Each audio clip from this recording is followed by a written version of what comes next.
Okay, so let's compare that with what we're doing with the inside zone now. One thing you'll notice about this alignment, again, we're in 3 wide with 1 tight end. The tight end's in an offset alignment though, more like an H-back here. And what we're doing with our inside zone is, and I've talked about this previously, is always dragging a player across to pick up this backside defensive end. So the reason why that's advantageous is, one, it's a more natural blocking angle to push that defensive end back and create a bigger cutback lane. So if it works correctly, what you've done is wall off all of these play side defenders and then create a nice running lane for the cutback. Now, we miss a cut here, and DJ Grant has to do a better job there of picking up that backside defensive end. But we're still able to get some success on the play. Whitaker's still able to get to the cutback lane and pick up some yards.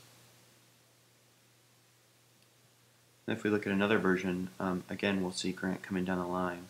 And Rice really crashed this defensive ends hard. We'll see this kind of became a problem for us. So here again, Grant misses the cut block. The defensive end is able to come inside here. He's actually looking for the cut there and just outruns it. We're not able to get much on this play.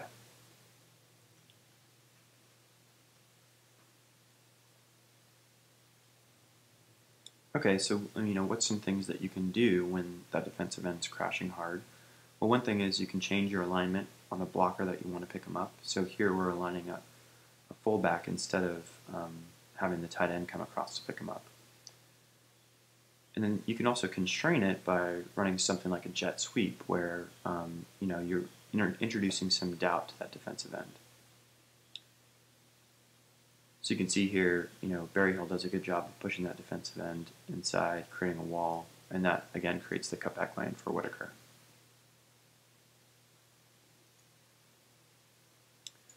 Here we ran inside zone on the goal line. I wanted to point out something just about, kind of how the offensive line is supposed to block this play. Walters has a little bit of trouble on this play.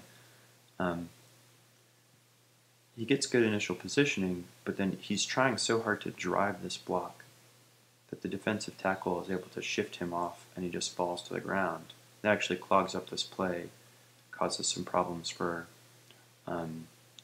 Hopkins as well, and that really ultimately leads this play to not get in the end zone. So that's one thing our linemen have to learn to use positioning on a play like inside zone instead of trying to drive it, and that's going to be a difference from the way that they played it in the past compared to the way that they need to play it in this scheme. Let's look at a couple more versions of inside zone here. So again, Rice is giving us problems with their defensive ends crashing. They're really kind of overplaying the inside zone. But again, we're playing alignment games, and here we kind of run a counter.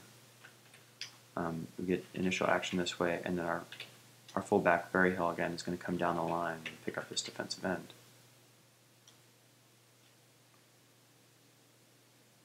And you can see he doesn't cut.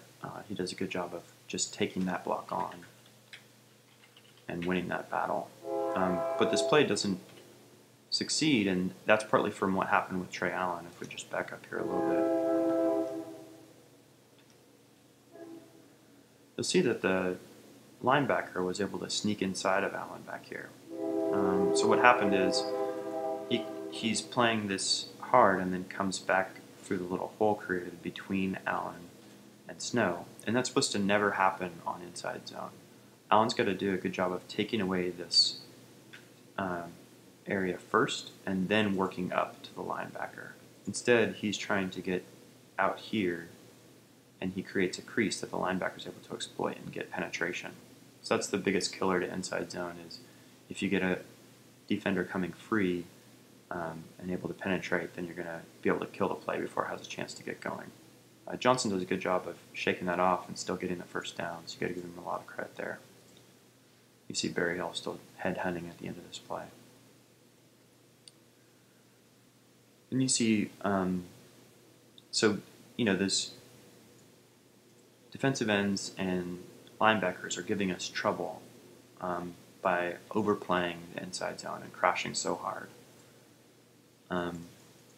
Let's just compare kind of what happened with Berryhill on the defensive end and what happened with Cody Johnson in the defensive end. You see he's looking for the cut, and even though he gets the cut, the defensive end still makes the play on Whitaker. If we back this up a little bit, the other thing that's, again, to notice is that Trey Allen is struggling again with his assignment because the strong side linebacker is doing a good job of getting inside him. So again, the linebacker comes inside. Trey Allen is trying to overcompensate here. He doesn't have control. He's trying so hard to get to that block. It's really important. They have to maintain balance and control in this play. It's more about positioning than it is about laying a hit on someone. So the linebacker is able to get play side, and although he gets on the block, he doesn't have the positioning that he really wants.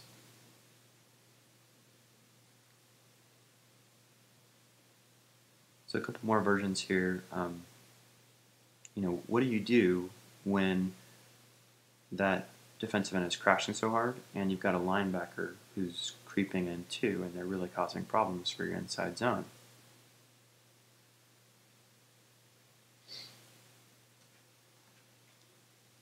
Well, the thing you can do is actually take advantage of that by using the jet sweep. And that's why these plays are packaged together. Here you see, again, the defensive end crashed. The linebacker is taking a hard inside initial movement. But now when we actually hand off that jet sweep, they're way out of position to be able to do anything on this play. So you end up with Berryhill out in space doing his thing, and Monroe has plenty of running room at the edge here.